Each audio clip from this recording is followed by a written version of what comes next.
Howdy, cruisers. All right, we're going to stick with that until I can come up with something better. Suggestions below.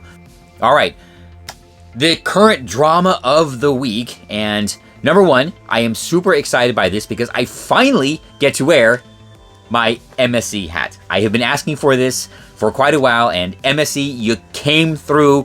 You created some drama. So yes, definitely worth the investment. But that was a bit much, so we'll just stick with the usual. Either way, before we get to the drama, this does give me a perfect opportunity to remind everybody that I called it, I nailed it. Just over 2 years ago, I posted this video where I said, this. If you want to be a real cruise line and be taken seriously, if you want to play with the big boys, there's really only one option for you. You gotta move to Florida. That's it. Yes, that was me. I swear, that was me. And guess what happens? Not 2 months ago now, back in January, MSC announces... So, nailed it. So for my next big prediction, suggestion, MSC, if you're listening, here you go. Golden opportunity. You have Terminal AA and AAA opening up at Port Miami soon. Hopefully, it's soon. Looks fabulous, by the way. Your next opportunity to really corner the cruise market here, a co-branded Brightline station in Cocoa, Florida. Yes, right by Port Canaveral. Oh, can you imagine it? Now, people might think, oh no, a co-branded station, a little bit crass. It's okay. It's okay. You co-brand it with the Marine Foundation and have it themed after Ocean Key. Wouldn't that be amazing?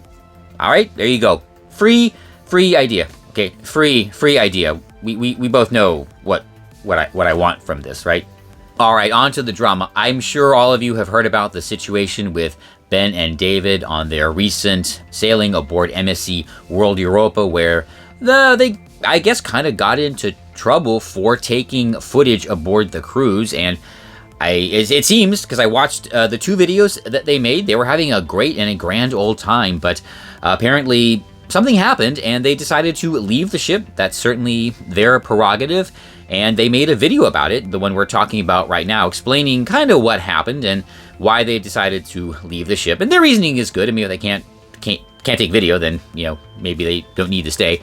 Whatever. So I decided to look into this a little bit further and see if there's any perspectives that have maybe been missed in the whole situation and let you know how I feel about it. So first thing I thought is this an MSC rule? I mean, or what is the rule on filming on board? And the first place you should go for that is the either the contract of carriage or the terms of service or the cruise contract or whatever they call it. So I did find 2 versions of that contract, one for North America and one for apparently General Europe. And I searched on several different terms, including, let's see what I did film, video, record, media, photo, phone, and there is no mention of taking pictures or recording video or anything like that aboard an MSC ship. So this is not something corporate or the lawyers have considered, which means it is generally allowed. There's no rule,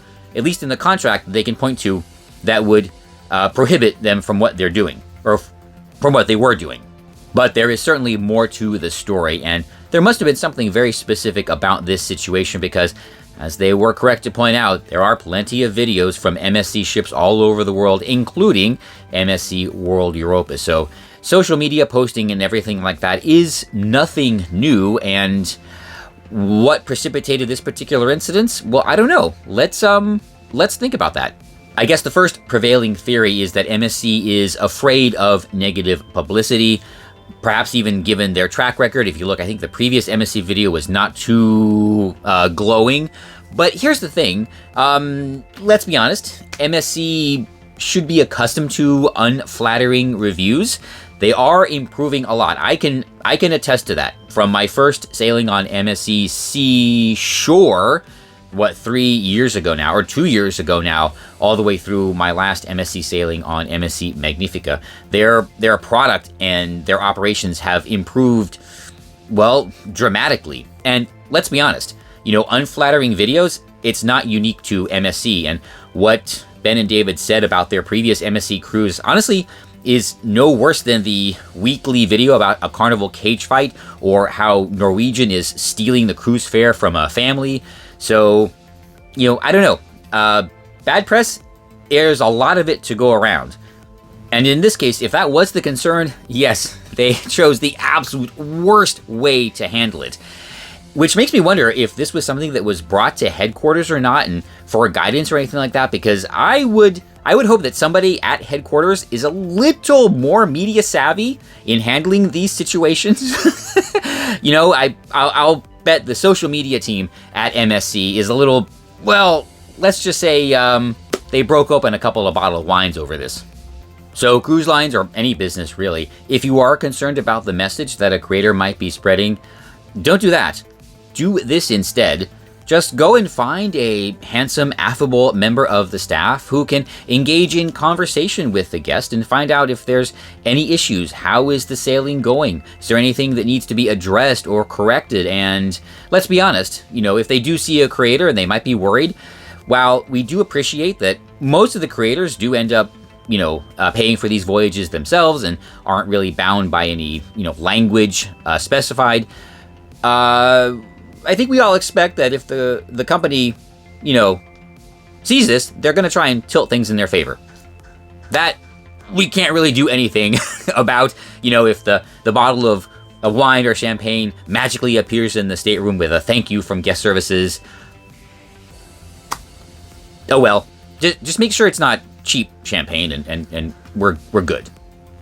The second plausible scenario that I can come up with is they were confused on board for a professional media team. Now, I do know that in social media, this is a very, very blurry thing because you have everyone, taking pictures, recording video from anywhere from, let's just say, personal to the hobbyist, to the journalist, to the monetized creator, which is what most cruise tubers are, all the way to the professional media creators that actually do works for hire and things like that. So, videos, commercials, B-roll that they sell, things like that. And I just happened to see all of this on Rotterdam. So on that one sailing, the series is going on now. Be sure and catch up if you haven't. There was the fun, free-spirited, and charming vlogger. That's me, by the way. The hottie fashionista selling the luxury brands from the shops. Then there was apparently a Holland Merica media team capturing B-roll for their general social media usage. And then there was the 30-plus people film crew shooting one Holland Merica commercial. And what you just saw is one cart of the equipment they had. They had plenty more. So where do Ben and David fit into this mix? All right, so I have seen them. I have seen them on a cruise doing their thing, and I have to tell you, Ben's equipment is huge. It takes 2 hands to handle. I'm talking about the grip, the rig, the camera rig. And in the video, they were saying they were using just a teeny tiny little, barely visible camera. You could barely little see it, but come on, guys. Really? Now, Ben, I totally get it. I feel you, buddy. You just don't understand how big it is until they've had enough and ask you to just put it away. And if anybody wants to commit the sin of doing your own research, remember, there are a lot of reflective surfaces on a cruise ship, and if you go back and watch the video, you'll see what I'm talking about. So, because of the size of the camera, the onboard team, yeah, it's about right, thought they were a professional media crew and not just vloggers, because that gear is a lot for a YouTube channel and certainly more than they're used to seeing on your average cruise. Next, why would someone be asked to stop filming in Europe? This, I think, is a huge cultural difference that maybe some people don't realize, especially between the United States and Europe, and in a lot of ways between the UK and Europe, UK in this case being a lot more similar to how we look at things like this here in the United States. So, for instance, here, it is widely known and understood that people do not have an expectation of privacy when out in public, especially if you're filming from public streets. But even on private property or on, within a private conveyance like a cruise ship, No, you do not have an expectation of privacy in public unless the owner of that property, in this case a cruise ship, sets some specific rules around this. And having looked at the contract, there really aren't any rules for, a personal recording.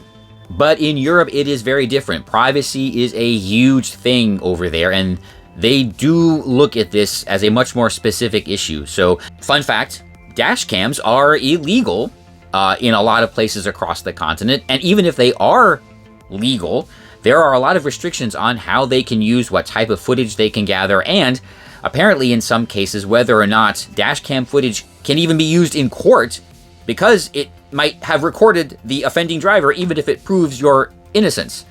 Yeah, that's that's how seriously they take privacy.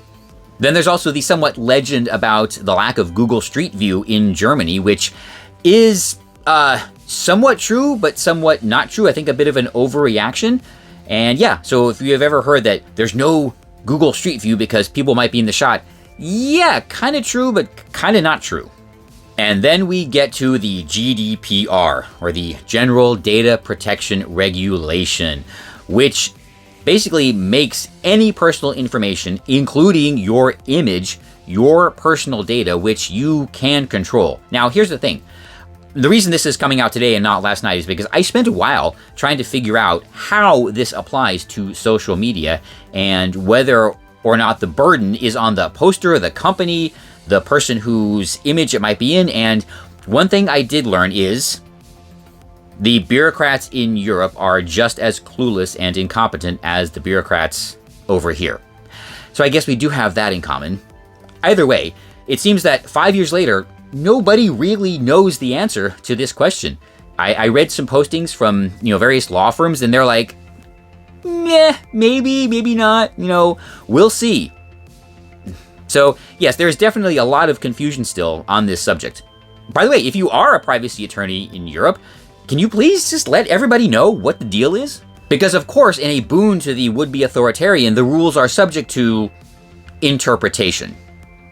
Now, I will say that whether or not they apply, they are very laxly enforced, because you can go to YouTube, and if you search on any German theme park, Phantasialand, for instance, you will see plenty of vlogs with people just walking around the park, talking to the camera like we do every day here, and there's plenty of people in the background, and yes, you can see their faces, so who knows?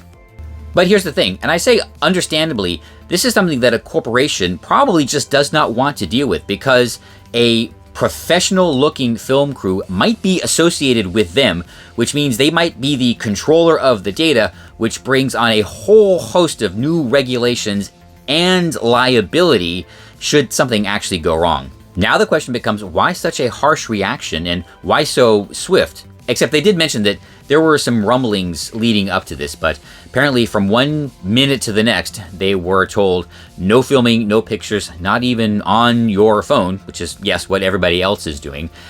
And you know what? Probably somebody complained.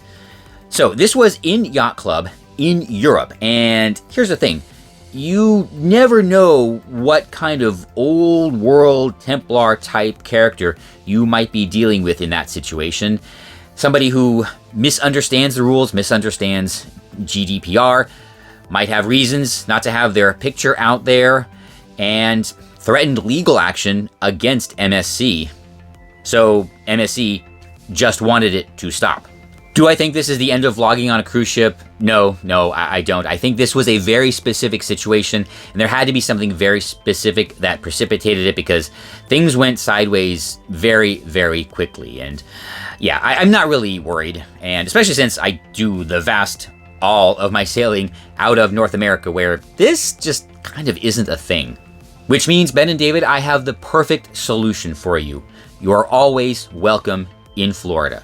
Now, I know, you might have the perfect little life in the UK, and that's perfectly fine. However, at least consider a winter cottage around, Stewart.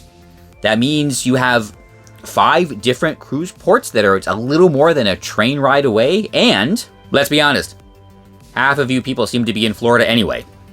For some perspective, what do I use? Well, all of my cruises last year, well, and this year also, have been recorded on either one of my Galaxy phones or this little guy. This is a DJI Action 2, and I think this is great. Oh, DJI, by the way, can we get a firmware update? Because it's really too easy to accidentally change the settings. And can we please have the cancel recording button from the Pocket 3? That would be awesome. Either way, this is a great little camera, okay? It's easy to handle, and it is a full action cam. This part, you know, pop it off. This goes underwater. This one, not so much. And yeah, it's small, does everything I need to do. And as we all know, it's not the size of the camera, it's the talent of the creator. I'll see you on board.